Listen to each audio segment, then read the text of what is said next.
Hello and welcome to World Talks here on TVP World. I'm your host, Marie Cato. As we speak, the UN Security Council convenes under rising tension in the Baltic region. Estonia, a NATO member on Russia's doorstep, reports escalating airspace violations, a worrying trend amid ongoing geopolitical instability in Eastern Europe. With regional security in sharp focus, we turn to Colonel Vaidotas Malinionis, founder and managing director of the National Defense Foundation, for expert insight on Estonia's strategic position, NATO's response, and what the UN might realistically achieve in today's meeting. Hello, and thank you so much for joining us today. Well, thank you for inviting. So to begin with, could you give us a situational overview as we know right now? What exactly has Estonia reported in terms of recent NATO airspace violations?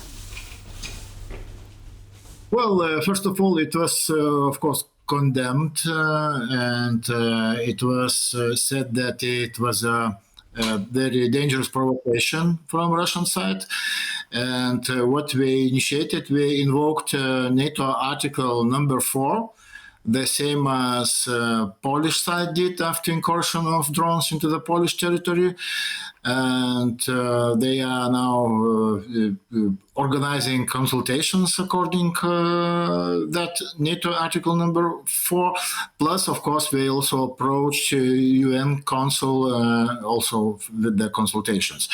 So this is the initial steps. I think that is probably enough for the beginning, but we as a NATO members, I think we should approach more tough response and inform Russia that similar provocations will have consequences and will not be tolerated. And in your assessment, what are the strategic motivations behind these incursions, these violations, if we can even call them strategic? Are they intended as military posturing, probing operations? What is your assessment of this?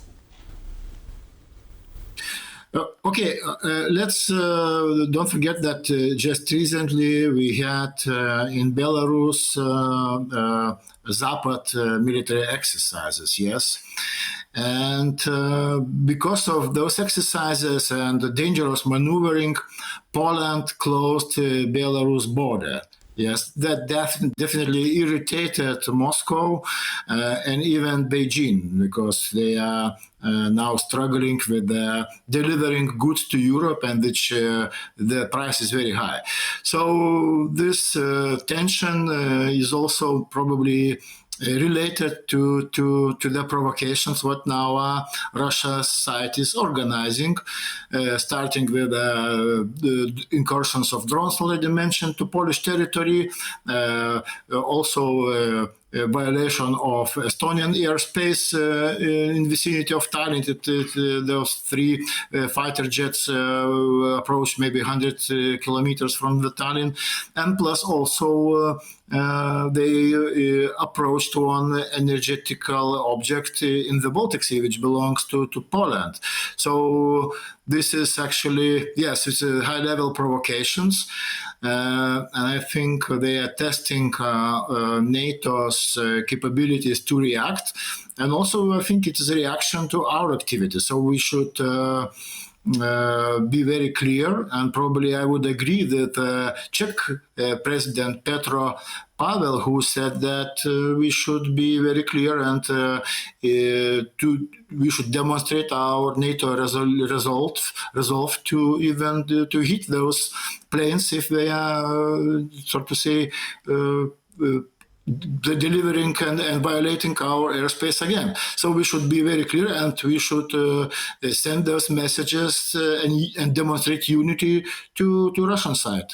They have to face consequences if they are provoking us. And in terms of Estonia, how is Estonia responding? Are there any visible shifts in posture or readiness on the ground? Well, I think Estonia it doesn't have its own fighter jets, air defense system. So, but it is a NATO country, and also in Estonia, the same as in other Baltic states, we have NATO air policing, mission, which has which. Is also some kind of prevention measure. But in this case, I believe that Estonians will be pushing to switch from air policing to air defense mission.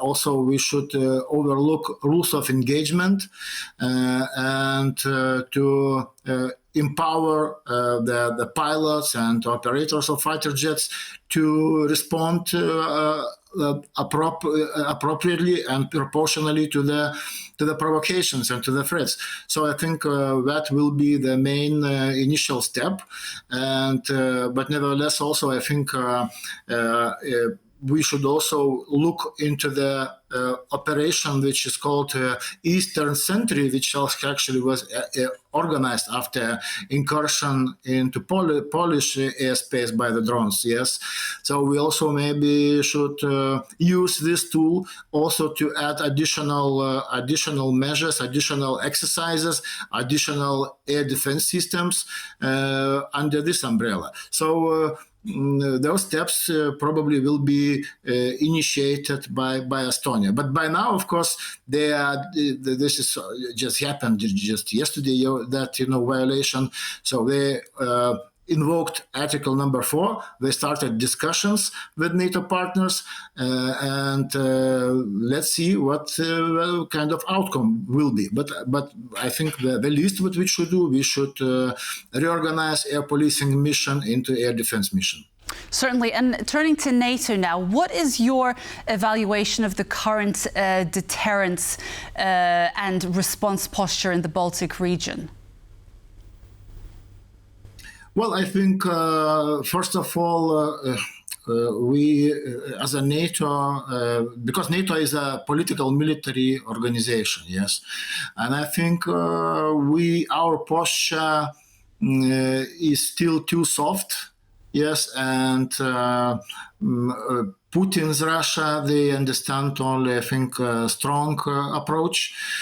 Just to remind you that a couple of years ago, Turkey hit one Russian plane, and that response was pretty visible and sound, and Russia did nothing. So they stopped their flights in vicinity of Turkish border, and no violations happened after that. So which demonstrates that only unity and resolute approach can deter from Russia's aggressions, because if we are very soft, then we just provoking the aggressor to move further.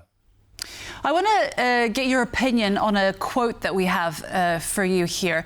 Let me just read this quote out to you. If we need to confront planes operating in NATO airspace without permission, we will. And this is coming from the UK Foreign Secretary, as she says that Putin is risking armed confrontation with NATO. What are your thoughts on that?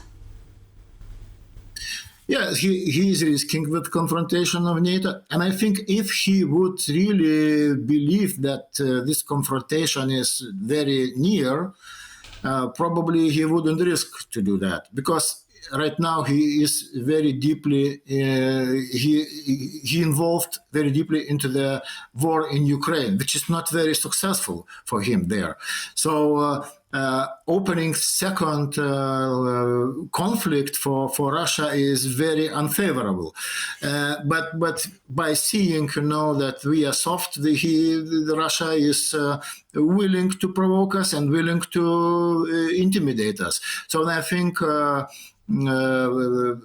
stronger words, stronger strategic messaging is the first step what we should do. But we should focus not only on the words, on speaking. We should really demonstrate our power and unity by real real measures. I already mentioned, that Eastern sentry, air power, increasing of exercises, increasing warships, numbers of warships into the Baltic Sea, also creating some specific rules to secure our, our territories and independence.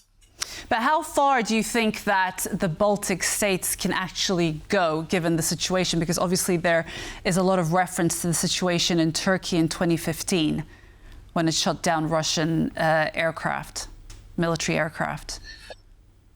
Baltics is also a NATO territory, yes. So we should probably demonstrate.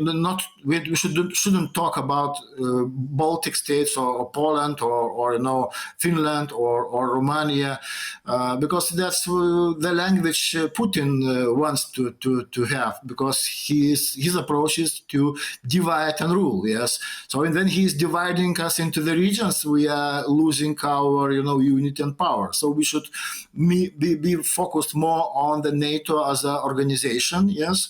And other support like UK, German support, and other important nations from NATO are very important. So we should stay more united and demonstrate our unity, and we shouldn't let for Putin to even use that language and divide us into the regions. So we are united.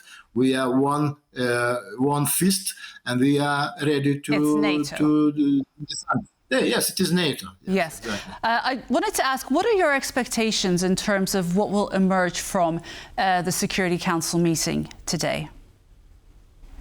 Or what do you think should emerge?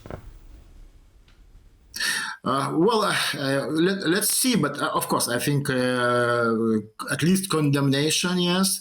But I would expect...